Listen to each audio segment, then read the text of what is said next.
Hola, ¿qué tal? Muy buenas noches, 8:45, momento de las noticias. Mi nombre es Juan Carlos Sandoval y le presento nuestros titulares. Salud Siempre, el único seguro que cuida de tu familia en todo momento, desde 400 quetzales mensuales, presenta los titulares. Condenan a Marjorie Chacón Rosell, la reina del sur. Es guardada con sigilo por Estados Unidos debido a información que ella puede brindar. Detienen al alcalde de Tejutla, San Marcos, Humberto Santos Gómez, señalado de secuestro y asociación ilícita. Presidente Otto Pérez Molina dice que él no tendría inconveniente en renunciar, pero tiene que cumplir su mandato constitucional. Diputado disidente del Partido Patriota afirma que Alejandro Sinibaldi participará en estas elecciones con el Partido Reformador y podría buscar la presidencia. Estado Islámico se atribuye responsabilidad de ataque terrorista en Dallas, Estados Unidos, donde se realizaba un concurso de caricaturas de Mahoma. Salud Siempre, el único seguro que cuida de tu familia en todo momento, desde 400 quetzales mensuales, presentó los titulares. Comencemos con las noticias. Se dicta sentencia en el caso en contra de la llamada Reina del Sur, Marjorie Dadiana Chacón Rosell. La narcotraficante confesa Marjorie Chacón Rosell, alias la Reina del Sur, fue condenada a prisión por una corte federal de Miami a cargo del juez José Martínez. Es tanto el hermetismo con el que se llevó a cabo la resolución que no se conoce a cuánto ascienden los años de prisión. Estos pueden ser entre 10 años hasta cadena perpetua, pero la parte acusadora recomendó una condena leve debido a su colaboración para señalar a terceros. La audiencia se llevó a cabo a puerta cerrada por petición expresa de la defensa de la ahora sentenciada. La abogada Bonnie Clapper, ex fiscal neoyorquina de 58 años, quien de acusar narcos pasó a defenderlos, dijo escuetamente a prensa asociada: hubo sentencia, no puedo comentar, todo está sellado, el proceso, la condena, todo, por 5 años. Según la agencia de noticias, Marjorie Chacón apareció en la sala vestida con blusa y pantalón beige, con grilletes en las manos y tobillos. Su aspecto era relajado y sonreía, incluso hasta saludó a un grupo de personas. Ya en el camino, la abogada de Chacón se adelantó ante el juez Martínez y le pidió que la audiencia fuera a puerta cerrada, sin público, ni siquiera familiares. La defensora dijo: este es un caso extraordinario. Esto es peligroso. El juzgado preguntó a la fiscalía si estaba de acuerdo con la petición.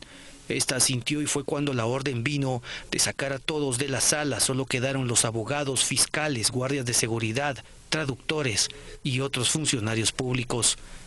Tanto hermetismo solo indica que Marjorie Chacón, tal como lo dijo la fiscalía estadounidense, ha provisto sustancial asistencia al gobierno en la persecución de otros que pueden incluir funcionarios de alto nivel, tan alto como la vicepresidenta Roxana Valdetti Elías. A continuación le presentamos el por qué se guarda con tanto recelo la información que podría proporcionar Marjorie Chacón Rosell. Marjorie Dadiana Chacón Rosell guardará prisión por introducir droga a los Estados Unidos. La llamada Reina del Sur es tan importante para las autoridades estadounidenses que su condena, es decir, cuántos años deberá pasar en prisión, es como un secreto de Estado.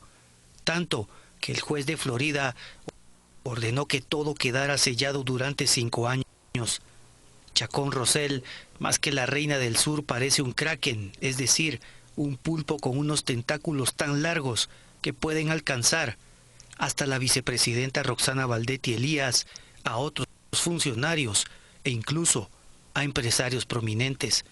El 19 de enero del 2012, Chacón Rosell, junto a su esposo Jorge Andrés Fernández Carvajal, sus socios Jairon Borrallo y Mirza Hernández de Borrallo, así como sus empresas, entre ellas el Bingotón Millonario, fueron incluidos en la lista de narcotraficantes, especialmente designados, la famosa lista Clinton, por la Oficina de Control de Bienes en el Extranjero, OFAC, por sus siglas en inglés, del Departamento del Tesoro de Estados Unidos.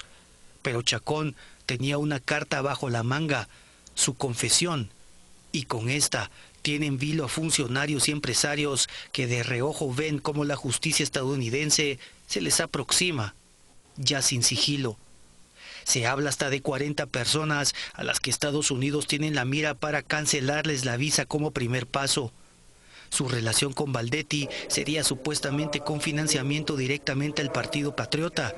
Especialmente, la suma de la que se habla es de 2 millones de quetzales que la Reina del Sur habría donado para celebrar el triunfo de Pérez Molina y Baldetti en el 2011. El dinero lo habrían recibido ellos mismos. El periódico cita a fuentes del PP para aseverar el hecho, pero realmente se conoce Chacón y Baldetti. En una entrevista a Prensa Libre, la Reina del Sur dijo: la conocí en una cosa de uñas, pero nada más. De ahí no tengo relación con ella. Baldetti respondió rápidamente y negó cualquier relación social o económica. Todo está confuso, pero para nosotros los guatemaltecos, para las autoridades de Estados Unidos, sí está claro que Chacón Rosell, la narcotraficante confesa y ya sentenciada, es una fuente de información que puede llevar a juicio a personas que quizás solo atisbamos en nuestra mente, pero que todavía no nos las imaginamos. Las noticias nacionales son presentadas por Azúcar de Guatemala. Sigamos con las noticias. Hay que contarle que el alcalde de Tejutla, en el departamento de San Marcos, fue capturado. Se le acusa de pertenecer y liderar una banda de secuestradores. En el año 2013, elementos de la Policía Nacional Civil fueron retenidos por pobladores del municipio de Tejutla, quienes fueron liberados 36 horas después. Sobre este caso, ese mismo año, fueron capturados integrantes del Consejo Municipal y miembros de la Junta de Seguridad, quienes fueron condenados y luego dejados en libertad bajo medida sustitutiva. Fue señalado el alcalde Humberto Santos, a quien se le inició un proceso donde se le fue quitada la inmunidad. En seguimiento a este caso, en operativo de la División Especializada en Investigación Criminal DEIC, se dio la captura de Humberto Santos Gómez Pérez, de 61 años de edad, actualmente alcalde del municipio de Tejutla, del departamento de San Marcos. Es un momento que esperar, tranquilo. ¿Ya su defensa conoce el caso? Claro que sí, el mismo, las cuestiones se relacionan, pero tranquilos. ¿Tienen respaldo de la población? Sí, por supuesto. Que me declaren las pruebas contundentes. La aprehensión se dio en la 10ª calle, 8-54 de la zona 1 de la cabecera departamental.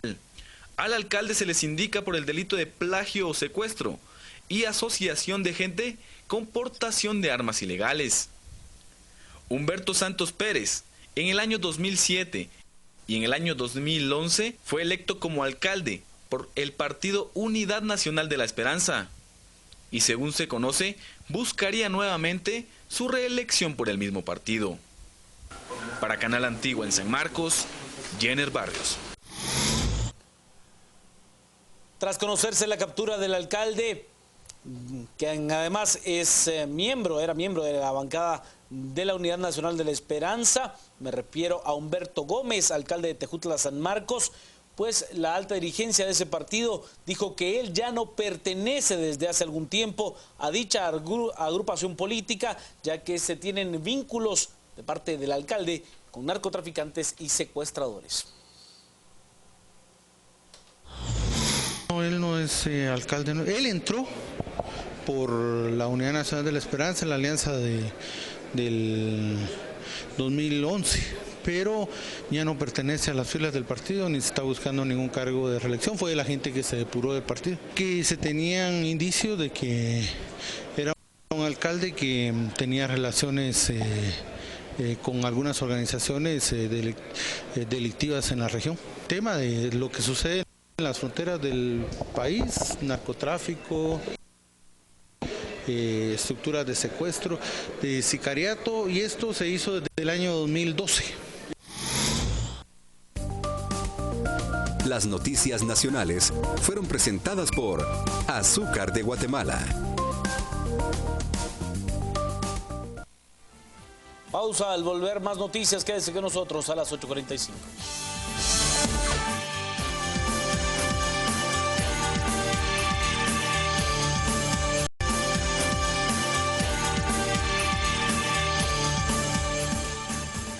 Sigamos con las noticias más importantes del día. El presidente Otto Pérez Molina dijo que él no tendría ningún problema en renunciar al cargo, pero eso sí, que él debe de cumplir con su deber constitucional para el mandato que fue electo.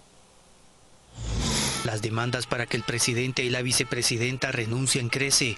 Ante esto, el mandatario Otto Fernando Pérez Molina dice que él no tendría ninguna objeción en presentar su dimisión, pero recuerda que él fue electo para dirigir al país por 4 años. Yo no tendría ningún problema con hacer la renuncia, pero aquí hay una cuestión que es una cuestión constitucional. Aquí es un periodo constitucional. Establece cuáles son los procedimientos para hacer o no renuncias, establece cuáles son los procedimientos para hacer separación de cargo en caso que así tuviera que ser. Aquí lo que nosotros estamos haciendo es llamado al respeto del debido proceso. Aquí, si hay algún señalamiento directo, más allá de la indignación o de la molestia que hay de parte de un sector de los guatemaltecos, bueno, tienen ellos el derecho a expresarse. Pero para hablar de eso, aquí nosotros lo que debemos de hacer es respetar la institucionalidad. Aquí nosotros lo que debemos de hacer es ver que los procesos sigan avanzando, que cada instancia haga lo que tenga que hacer. Sobre los ciudadanos que encadenados en el Palacio Nacional piden que se retire del poder, asegura que esto es una cuestión donde hay intereses políticos. Mire, ahí hay otro tipo de intereses. Realmente aquí, mire, lo que se presta es para una serie de intereses. Nosotros pues queremos ver cuáles son los intereses que se están dando sobre esto, pero se han identificado ya personas de un partido de oposición que son las que les están llevando comida y son los que los están apoyando. No se lo voy a decir yo, creo que ustedes lo pueden averiguar quiénes son. Luego de las declaraciones del presidente Otto Pérez Molina, al señalar que las personas encadenadas frente al Palacio Nacional de la Cultura representan algún interés partidario, Bernardo Silva, uno de los integrantes de este plantón, invitó al mandatario a dialogar, señalando que ellos son ciudadanos, que ya están cansados de los actos de corrupción y que no tienen ningún interés particular con algún partido político. Y que bueno, si somos un grupito de Facebook, se llama Guatemala Basta Ya la página, sin ideales políticos, sin intereses, ya empezaron a desprestigiarnos también. Vengan los diputados, que vengan Inés Montenegro, que venga el que quiera, que venga el presidente. El presidente dijo que está indignado de la corrupción, indignado de la impunidad. Pues aquí están las cadenas que está usando el pueblo para demostrar que está en contra de eso, que venga y se encadene él, ¿verdad? Que no va a venir, no nos va a atender. Bueno, pues ahí está su silla, señor presidente. Le queremos explicar el mensaje del pueblo de Guatemala. Hay un mensaje claro, que está siendo contundente, como usted dijo.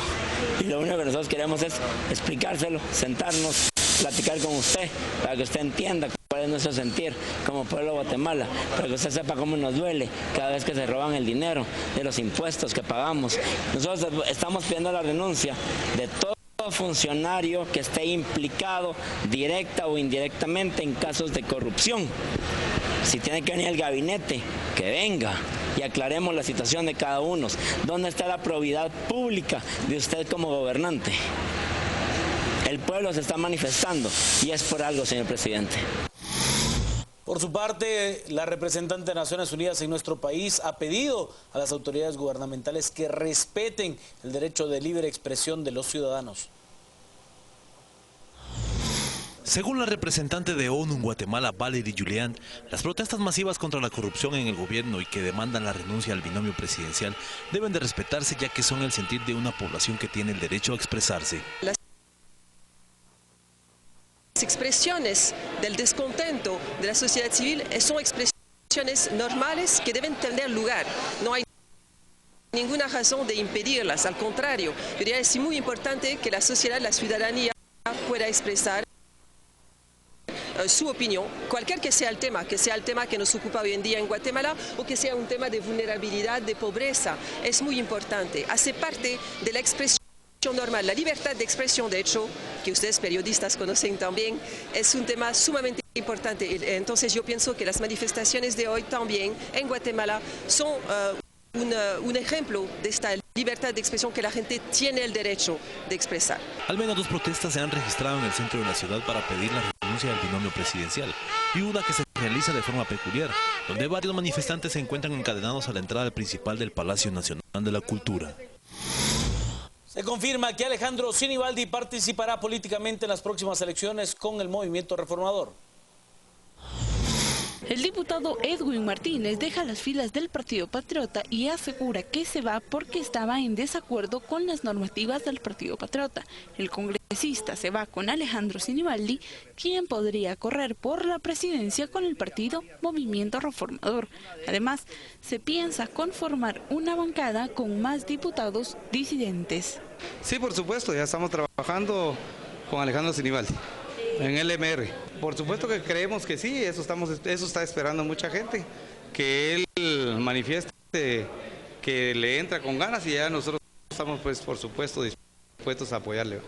En su momento tengo entendido que se va a presentar ya un grupo para formar una bancada de este partido aquí en el Congreso de la República. Se estará esperando a que en el transcurso de la semana Alejandro Sinibaldi haga pública su candidatura con el movimiento reformador.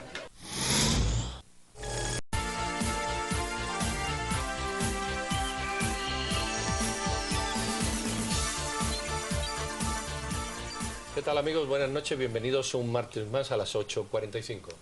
2 temas que hemos seleccionado para usted. El primero de ellos se refiere a las reflexiones que pueden hacerse en relación con la convocatoria del proceso electoral, sustancialmente en una dirección. ¿Vamos a hacer lo mismo de otras veces para cometer los errores de los cuales nos arrepentimos, al parecer, cada año electoral diciendo ¿para qué votaríamos a estos si nos fallaron? ¿Va a ocurrir lo mismo?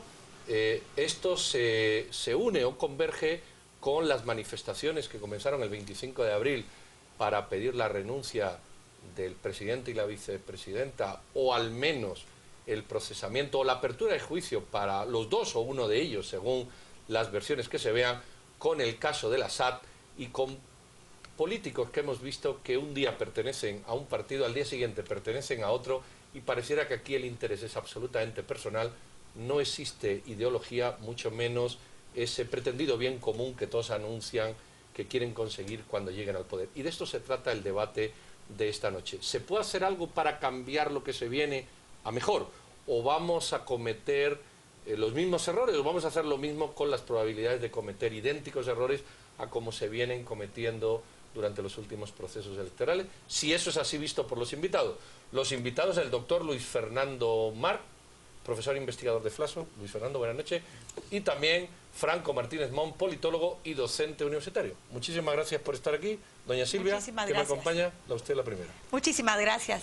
Bueno, estamos frente a una de las elecciones que muchos han llamado incluso una elección histórica, diferente a la que habíamos estado acostumbrados tradicionalmente. Y como decía Pedro, en este maremoto político, ¿qué podemos hacer los guatemaltecos para hacer las cosas diferentes? ¿O simple y sencillamente nos vamos a resignar a seguir viendo las encuestas con 3 punteros y esperar que los 2 primeros lugares lleguen a la segunda vuelta para que pase lo que tiene que pasar? ¿Podemos hacer un cambio? ¿Podemos hacer la diferencia? Yo creo que sí, pero nuestra posibilidad realmente de hacer algo es muy limitada. Ese es el problema del sistema electoral actual. Pero primero creo que lo que debería hacer uno como ciudadano es evitar el fatalismo con el cual uno usualmente afronta los procesos electorales. Hay 3 opciones que dicen que son las que tienen mayor intención de voto. Eso no significa que cualquiera de esos 3 pueda ganar. En una elección cualquiera, incluso los que van más atrás, podrían potencialmente ganar si todos se pusieran de acuerdo. No hay ningún fatalismo, no hay nada escrito en un proceso electoral. ¿Cómo hace ese guatemalteco fatalista, el de a pie, el que se resigna con ver encuestas para saber que su voto tiene poder y que puede influir y que puede cambiar En primera instancia tiene que informarse, queríamos conocer quién es el candidato por el que va a votar y saber un poco realmente de la trayectoria de ese candidato y a partir de ahí tomar una decisión consciente. Y yo creo que la mayoría de los guatemaltecos, yo he oído mucho a los colegas, por ejemplo, que dicen que voy a votar en contra de este o este me cae menos mal que este otro. Creo que muy pocos los guatemaltecos hemos votado en los últimos procesos electorales de manera consciente. Creo que ya es tiempo de que empecemos a votar por por un pensamiento propio. Franco, una democracia que dice vamos a elegir, pero solo te deja seleccionar. Eso es lo que hay. O lo quiere, o no hay otra cosa.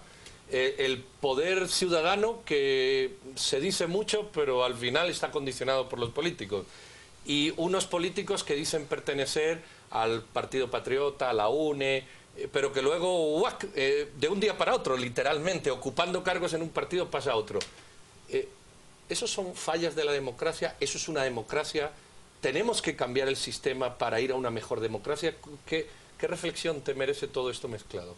Bueno, yo creo que el primer punto es reconocer que tenemos una democracia de electores, no tenemos una democracia de ciudadanos, y eso lo podemos ver, por ejemplo, en un sistema atomizado de 28 partidos políticos hoy por hoy inscritos en el Tribunal Supremo Electoral, con deficiencias y específicamente en términos de crisis de institucionalización. Tú hablabas de anteriormente la inconsistencia política e ideológica de los partidos, la deficiente plataforma programática. Pues tenemos unos liderazgos caducos, no hemos oxigenado esa clase política tradicional, tenemos poco anclaje territorial de las organizaciones políticas, no tienen vida orgánica más que cada 4 años que se activan las maquinarias, y efectivamente tampoco vemos pues estadistas, ¿no? Líderes nacionales que puedan anclar también su proyecto a movimientos sociales, a esa ciudadanía formada en cultura política y en democracia, que puedan ejercitar de una manera más objetiva el ejercicio de esa democracia sustantiva, inclusiva y dialógica. Yo creo que el punto de inflexión del 25 de abril nos genera la posibilidad de plantear esos temas estructurales que hoy por hoy los candidatos presidenciables no lo están planteando. ¿Cuáles son esos temas? Pues el tema de la reforma fiscal integral en el país, el tema de la reforma política y al sistema electoral, el tema del modelo de desarrollo económico productivo. Me parece que hay elementos ahí sustantivos que tenemos que debatir de mejor manera, pero creo que también es una ciudadanía que no está organizada, que está muy polarizada y que efectivamente no tiene los vehículos de movimientos sociales para catapultar un proyecto político. Yo creo que aquí hay varios elementos también que hay que comprender, es que ninguno de los partidos políticos hoy por hoy está planteando elementos transformativos y críticos a la misma institucionalidad. Aquí lo que estamos viendo después de la transición democrática en 1985 es una colusión a esas instituciones políticas, a un debilitamiento de ese Estado liberal de derecho y fundamentalmente crisis permanentes de gobernabilidad. Y ahí me parece que el tema es cómo la ciudadanía se apropia ideológicamente de una causa, de demandas ciudadanas, cómo genera un nivel de formación ideológica y cultura democrática y cómo lo hace viable a través de una incidencia política práctica. Hoy me parece que hay un divorcio muy sustantivo entre partidos políticos y sociedad civil y pues nos rompe la posibilidad de generar pues una mayor legitimidad, intermediación social y representatividad entre los colectivos sociales y el partido político. Hoy por hoy esa brecha es bastante asimétrica. Dice Franco que hay un divorcio, una ruptura entre partidos políticos y sociedad civil.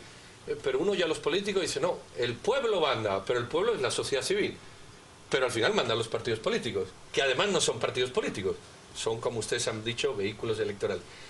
Yo quiero tirar una pedrada sobre la mesa, porque existe esta condicionalidad. Podemos ir al Procurador de Derechos Humanos, por poner un ejemplo, podríamos buscar otro y decir que esta democracia no está, que mis derechos están violados, que yo no puedo elegir porque no me dejan decir que no quiero a nadie, tengo mi opción como ciudadano, y que estas elecciones es un fraude más de lo que se ha venido. ¿Podemos llegar a ese límite o seguimos esclavos del sistema? Porque hablamos de cómo modificarlo, pero yo veo que el sistema nos hace esclavos. Ahí está la pedrada. ¿Puede ser esa pedrada u otra que se te ocurra? Sé que es una elucubración un poco mental, pero por buscar una salida. Yo creo que podría, aceptando esa pedrada que tú tiras, podría, diríamos, ser esa opción o alguna otra opción, pero el punto realmente creo que a partir de las manifestaciones populares que se han dado últimamente, creo que el ciudadano debe tomar conciencia que si el poder ciudadano reside en cada uno de nosotros, cuando se junta ese poder ciudadano puede hacer cambios significativos en un sistema. Y entonces tiene que empoderarse para que este sistema se abra, porque de lo contrario va a seguir. La inercia va a seguir. Yo quisiera, siempre. siguiendo la idea de Pedro, hablar un poco del voto nulo.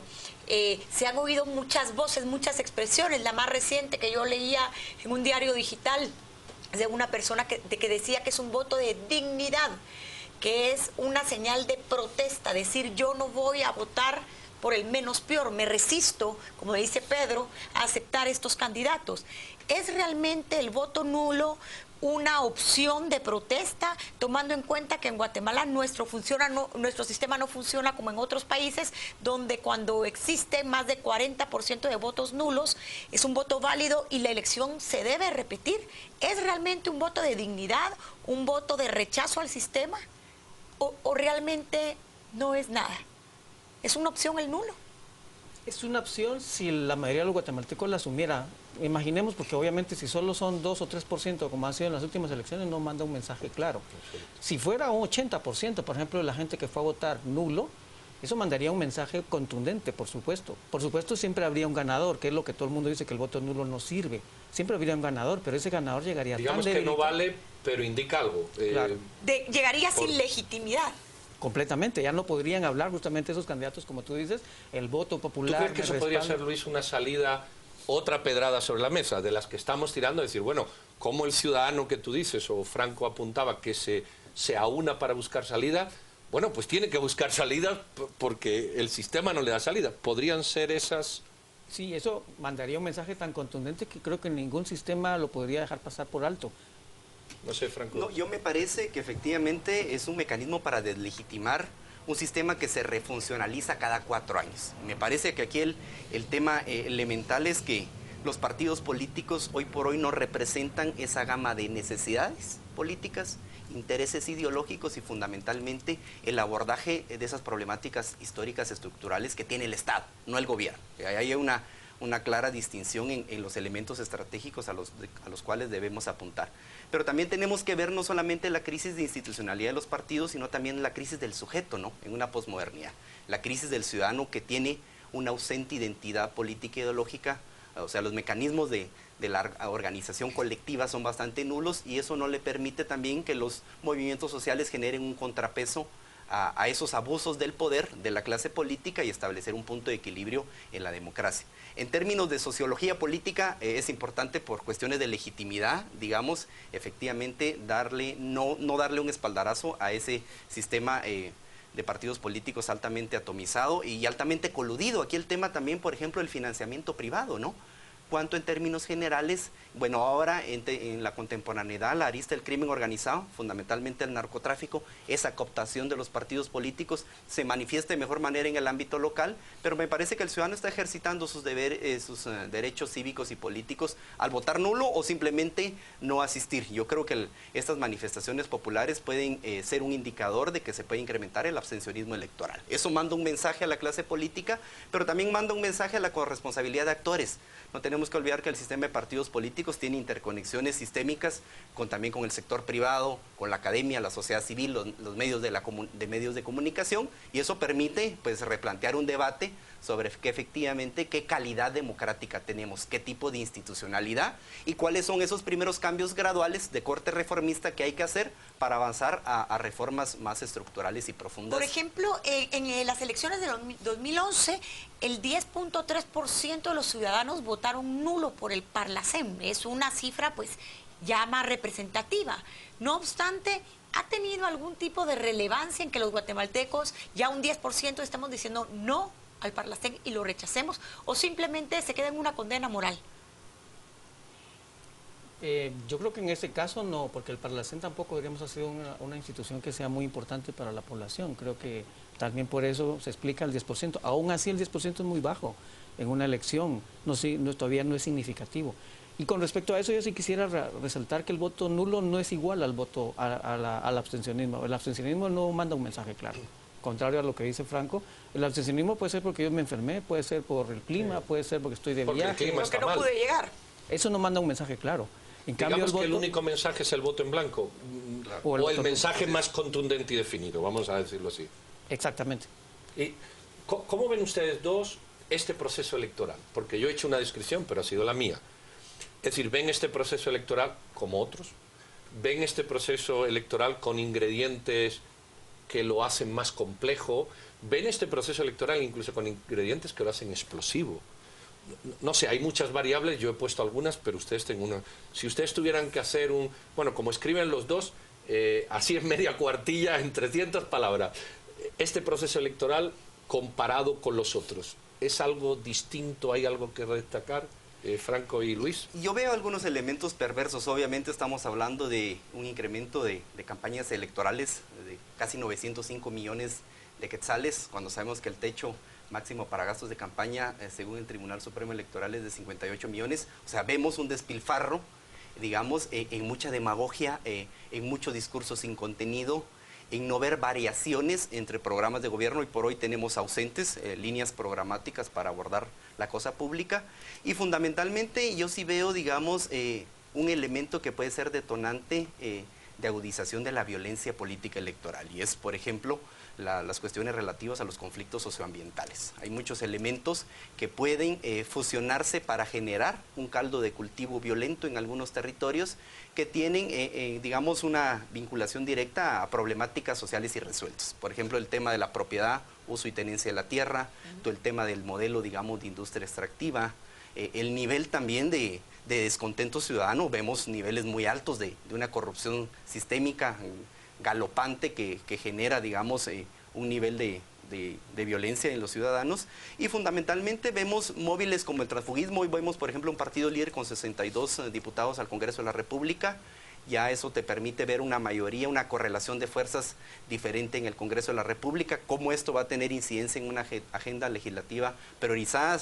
Si según las encuestas y nosotros seguimos proyecciones, un Manuel Valdizón podría ganar con una buena representación en el Congreso y podría en un primer año, por ejemplo, apalancar una propuesta de Asamblea Nacional Constituyente, y eso cambiaría el mapa del poder. Sin embargo, en términos estructurales y estratégicos veo poco contenido. En términos de las ofertas políticas, en términos de los candidatos, vemos unas alianzas que históricamente se han restablecido, por ejemplo, el partido Creo, el partido Unionista.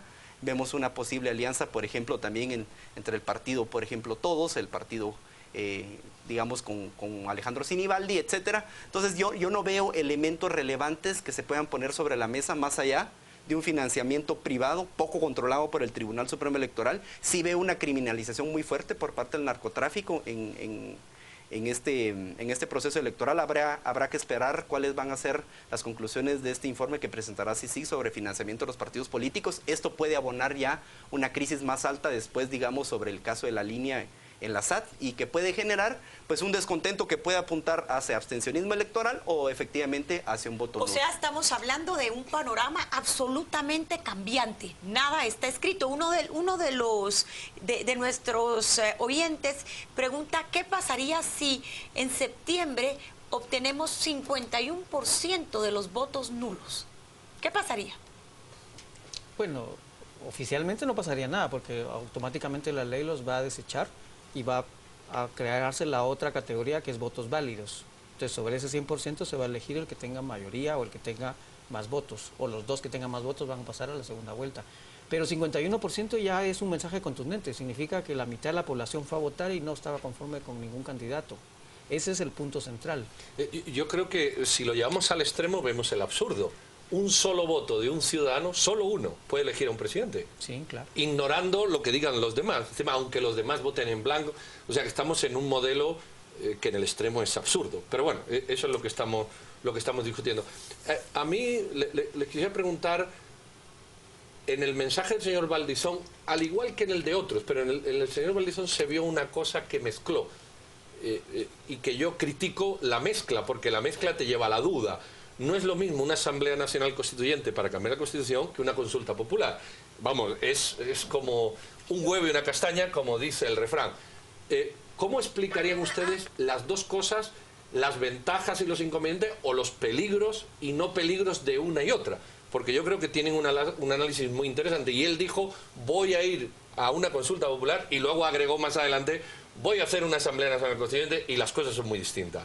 No sé quién quiere retomar una cosa y la otra, o a medias usted lo contesta, como ustedes gusten. A mí me parece que lo platicábamos tras de cámaras con Luis, es que una Asamblea Nacional Constituyente... Eso sí, tenemos un minuto, ¿eh? Puede votar efectivamente muchas de las conquistas sociales que se lograron en la Asamblea Nacional Constituyente del 84 y la posterior Constitución del 85. Yo creo que buenos resabios de institucionalidad serían demasiado perverso tocar todo. Tendríamos que definir qué aspectos elementales quisiéramos tocar. Una de ellas, por ejemplo, las propuestas de reforma sustantiva integral al sector seguridad y justicia, ¿no? Darle el rango constitucional, por ejemplo, a la PNC, al igual que el Ejército. El tema, por ejemplo, de la inclusión real de los acuerdos de paz dentro de la nueva Carta Magna, el tema necesario de la reforma fiscal, la revisión del régimen económico-social, la reforma obviamente política y electoral, y efectivamente creo que hay unos elementos que hay que, el tema del municipalismo y descentralización, que me parece que son, digamos, de las deudas y asignaturas pendientes que tiene el Estado de Guatemala. Sin embargo, entrar a una consulta popular me parece que de entrada generaría la posibilidad de abrir los candados, algunos candados para la Constitución que me parece que son bastante peligrosos en términos de cierta institucionalidad democrática que hay que resguardar. Por ejemplo, el tema de los órganos de control jurídico y político administrativos del Estado. De acuerdo sustancialmente, estamos en tiempo, pero no quiero irme sin que... Estamos de acuerdo sustancialmente que hay un peligro mayor con la consulta popular que con la Asamblea Constituyente. Sí, seguro, básicamente. ¿Sí o no? ¿Es momento de esta reforma recién llegado al poder o es un tema a digerir más? Es un peligro, especialmente porque en América Latina la experiencia de cambios constitucionales siempre lleva a la concentración del poder y a la permanencia del grupo que lleva, diríamos, esas reformas. El caso de Venezuela es el caso más típico. Entonces, reformas en la Constitución en momentos en que un partido es muy fuerte, que es cuando inicia su proceso, pues obviamente es muy peligroso. Bueno, señores, muchísimas gracias. Nos hemos pasado unos minutos, pero creo que merecía la pena. Primero, porque ustedes lo explican muy bien. Y segundo, porque este tema es de actualidad. Luis, Franco, muchísimas gracias. Vamos con nuestro compañero Juan Carlos Sandoval. Gracias, doctor Trujillo. Vámonos a las redes. Tenemos mensajes respecto a la entrevista de hoy. Nos dicen a través de Facebook: Mabe, difícil pensamiento propio, se aprovechan de la sencillez, de la pobreza e ignorancia de las personas. Betsy nos dice: el mensaje más claro es votar nulo. Jaime Cabrera: votaré nulo porque el sistema está corrompido, es lo que nos plantean. Vamos a Twitter, donde tenemos otra serie de mensajes para que usted vea qué es lo que está comentando nuestra teleaudiencia. Eduardo Santos: porque siempre nos fijamos en los partidos que tienen mayor plata, hay que analizar a los partidos pequeños, algo bueno hay. Nos dice Herbert: muy interesante el tema que tratan en Canal Antigua, felicitaciones, es importante estar informados sobre las elecciones. Saludos desde Esquipula. Saludos, gracias. Y nos dice: ¿qué sucede si el 51% de los votantes en septiembre votara nulo? Es la pregunta que hacía Pablo. Creo que el doctor Trujillo lo dejaba bastante claro, pues que no sucede nada. Quien tenga la mayor cantidad de votos, aún sea 1-0, ese será el próximo presidente de Guatemala. Vamos a ir a la pausa. Hablamos al regreso del caso de la negociación de la llamada Reina del Sur, Marjorie Dadiana Chacón Rosell, acá en los estudios de Canal Antigua. Quédese con nosotros.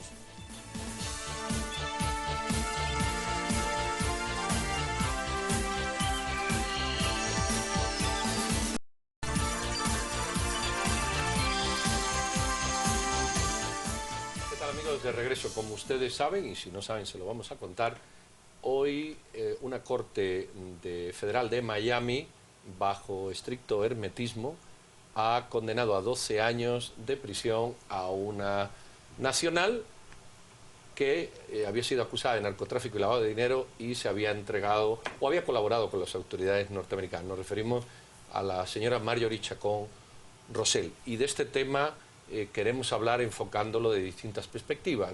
¿Cuál puede ser el impacto en el país, si es que ello existe? ¿Cómo se ha manejado el tema de la perspectiva jurídica de derecho internacional? ¿Y qué análisis puede hacerse sobre las redes en las que la dama estaba o se le señala de estar implicada tanto en Centroamérica como en América del Sur, en algunos países? Para ello, dos invitados. Vía telefónica tenemos a Yuli López, que es periodista. Yuli, ¿qué tal? Buenas noches. Buenas noches, es un gusto estar con ustedes. Igualmente. Y en el estudio a Mauricio Neftalí Berreondo, que es abogado experto en Derecho Internacional. Mauricio, buenas noches. Doña Silvia, muchísimas empecemos gracias. con Yuli. Gracias, Yuli, por estar con nosotros. Para introducirte, Yuli López es una especialista cubriendo el tema de narcotráfico y tú justo hoy escribías, Yuli, una nota de prensa donde me llama muchísimo la atención que tú resaltas que entre todos los guatemaltecos sentenciados en las cortes estadounidenses, la sentencia de Chacón es una de las que más despierta expectación, porque se ha hablado de una amistad con la vicepresidenta Valdetti, que ambas han negado, y un aporte de 2 millones al Partido Patriota, además de vínculos con otros políticos. Hoy fue condenada a 12 años de prisión, que es una pena relativamente baja si se toma en cuenta que pudo haber sido condenada a cadena perpetua y su caso quedó cerrado por 5 años, o sea que hasta el 2020 podemos saber qué dicen sus declaraciones. Cuéntanos un poquito cuál es el análisis de esta sentencia en tu experiencia y de los juicios que tú has cubierto. Pues bueno, con la salvedad que es un caso sellado y que bueno, no puedo saber con certeza exactamente qué es lo que se discutió, qué trascendió a puerta cerrada. Si se compara el tipo de sentencia que han tenido otras personas acusadas de narcotráfico, quizás se podría anticipar que la colaboración que la señora Chacón ofreció pues fue consistente y que eso es lo que refleja la sentencia que recibió y bueno, claro, además hay algunos documentos que indican que así fue, que ella ofreció información importante sobre otros casos y de hecho el tema de los 12 años, ¿no? Hay otros personajes que se les ha identificado que han sido de menor rango, que han recibido sentencias de 25 años, de 31 años, que en efecto se han declarado no culpables o se han declarado culpables ya después que el caso se ha arrastrado varios años y entonces viene la sentencia larga, que es una de las maneras en que el sistema estadounidense castiga el que no colaboren con la justicia. O sea que estamos hablando, Yuli, que la colaboración de Marjorie para delatar a su red fue una de las razones por la que obtuvo esta reducción de penas, por así decirlo. También nos llama mucho la atención que el Departamento de Estado la ha mencionado a ella como una de las más importantes lavadoras de dinero del cartel de los Zetas e inclusive para cuando se dio la captura del Chapo Guzmán, las autoridades la vincularon con el cartel de Sinaloa. Cuéntanos un poquito cuál es la operación de estos cárteles en Guatemala y qué va a significar para ellos la entrega y la condena de Marjorie Chacón. Bueno, creo que es importante remarcar que cada cártel o cada grupo tiene distintas vías para lavar el dinero, como tiene distintas rutas de narcotráfico, ¿no? Entonces, si se cae una, no se les desbarata el negocio y creo que esa es la idea de ellos, de poner el producto, las ganancias en distintas canastas. En el tema del, el cártel de Sinaloa y el ya casi desaparecido cártel del Golfo, pues por tradición han sido los grupos mexicanos que han tenido mayor fortaleza en Guatemala, al menos aproximadamente desde mediados o finales de los años 90. Y bueno, sabemos que a raíz de la separación de los Zetas, que era el brazo armado del cártel del Golfo, de ese cártel, entre 2008 y 2010 se fortalecen no solo en México, sino en Guatemala. Pero yo no me atrevería a decir que, por ejemplo, la caída de ella pudiera tener un efecto fuerte en los cárteles en general, porque, por ejemplo, podemos ver qué pasó con el caso de Otto Herrera. Otto Herrera era una pieza muy importante tanto para el cártel de Sinaloa en tema de lavado de dinero, sino también para lo que quedaba del cártel de Cali. Y bueno, el cártel de Cali ya venía cayendo por otras razones, pero la caída de Otto Herrera no necesariamente implicó el desmantelamiento del cártel de Sinaloa, que fue debilitándose en algunas estructuras por otros motivos, ¿no? Que no necesariamente estaban ligados solo a una captura. Y creo que lo mismo se puede decir en el caso de la señora Chacón, cuyas declaraciones podrían ser contundentes, no solo en el tema de narcotráfico, sino que en cuestiones políticas, de tener algunas implicaciones en ese sentido, lo que ella haya compartido en las Cortes y en la Fiscalía en Florida. Muchas gracias, Yuli. Vamos a seguir con nuestro invitado en el estudio, Mauricio Berriondo. Mauricio, yo quiero ser políticamente incorrecto. ¿De qué vale este debate ahora si todo lo que esta señora declaró ya fue validado hace 2 años? Si no, seguiría siendo protegida y nunca habría sido juzgada. ¿Por qué nos preocupamos ahora del impacto? El impacto ya ha existido. Sí, hay algo muy particular. El impacto lo dio, creo, los mismos abogados el día de hoy de la señora al solicitar de que fuera a puerta cerrada. Así es. Y de ahí, o posteriormente, que el juez autorizara que sea sellada, o seal le llaman ellos, porque le ponen un sello donde dice seal, que está sellada esa sentencia. Entonces, desde ahí ya viene la particularidad, porque han existido muchos casos donde se da una sentencia y se terminó el asunto. Por lo tanto, también lo dice la abogada Bonnie Kapler, que es por las mismas circunstancias del caso. Por lo tanto, creo que en vez de haber pretendido defender de mejor forma a su clienta, lo que hizo fue crear una situación que es precisamente lo que los medios están haciendo el día de hoy. Aunque no sabemos si fue la misma señora la que solicitó que eso fuera así efectivamente. Licenciado Berriondo, yo quisiera preguntarle por qué la Corte de Estados Unidos decide que será hasta en el año 2020 que podremos conocer las declaraciones de Marjorie Chacón. Es que eso es algo muy particular. La justicia estadounidense tiene lo que le denominamos nosotros jurisprudencia. Esto significa de que cualquier persona a partir dentro de 15 días, hay 2, 3 organizaciones y universidades que aparece la sentencia porque es utilizada para otros casos a nivel nacional. Sin embargo, en este caso tan particular, simple y sencillamente la sentencia de cuántos años fue la que va a quedar cumpliendo la pena. Sin embargo, y eso hay que dejarlo bien claro, porque eso es el procedimiento normal, lo que ella pudo haber dicho, lo que ella pudo haber colaborado, lo que ella pudo haber dado de información, de documentos, evidencias, videos, lo que ella tenga o haya tenido en sus manos, eso no está ahí en el tribunal, eso no está con el juez, eso ya lo tienen los investigadores. Lo único que se selló y que está supuestamente resguardado es cuánto tiempo le dieron a ella. Pero aquí hay que aterrizar de lo que ya sabemos. ¿Y qué sabíamos? Sabíamos que la Fiscalía iba a pedir 13 años, porque había un documento y un acuerdo previo. Sabíamos que la abogada, con Joel Denaro, el otro abogado, iban a pedir 10 años.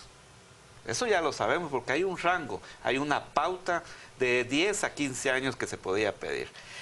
Previo a esa audiencia hay un informe del sistema penitenciario que dice que sí es recomendable o 10 o 15 o 12, pero ni más de 15 ni menos de 10.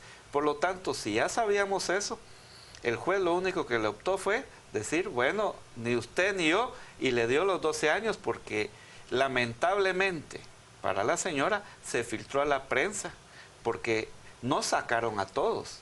Siempre se quedaron 2, 3 personas ahí en la audiencia. Lo que sí sacaron fueron los periodistas, que oficialmente no estaban acreditados. ¿No será que nos llama la atención como latinos el sistema anglosajón de justicia? Esto es un pacto. Esto es un pacto entre el acusado y el acusador, al que se llega a través de concesiones mutuas. El acusado revela, desvela lo que sabe, y el acusador le va ajustando la pena en la medida que obtiene información. Eso en el sistema anglosajón es válido. En el sistema nuestro, evidentemente, no es ni siquiera es normal, es decir, no funciona así. ¿No será que nos llama eso la atención y por eso levantamos la tinta más de lo debido? Sí, lo que pasa es que como si desconocemos un poquito del sistema anglosajón, lógicamente nosotros vamos a considerar por qué lo sellaron. Y el morbo del guatemalteco, si lo queremos llamar así, y por qué lo hicieron, malas declaraciones. Pero por supuesto, si nosotros nos vamos a Inside Crime, que sacó mucha información, o a la lista Clinton, el por qué esas empresas y estas personas no podían hacer negocios con ella y con su familia, pues entonces ya hay argumentos más válidos. Ahora, también me llama la atención que el abogado de Marjorie Chacón solicitó que justamente esta audiencia fuera cerrada porque es un caso de alto riesgo, de peligro, habló inclusive. Y eso es quizás, siguiendo a la pregunta del Pedro, lo que los guatemaltecos esperaríamos saber. ¿A qué se refiere cuando habla de peligro? Inclusive se ha solicitado el asilo para el esposo de Marjorie Chacón, que es una persona que ya estuvo detenida por narcotráfico, vinculado con Juancho León, aquel narcotraficante que fue asesinado, y para su hija Crista.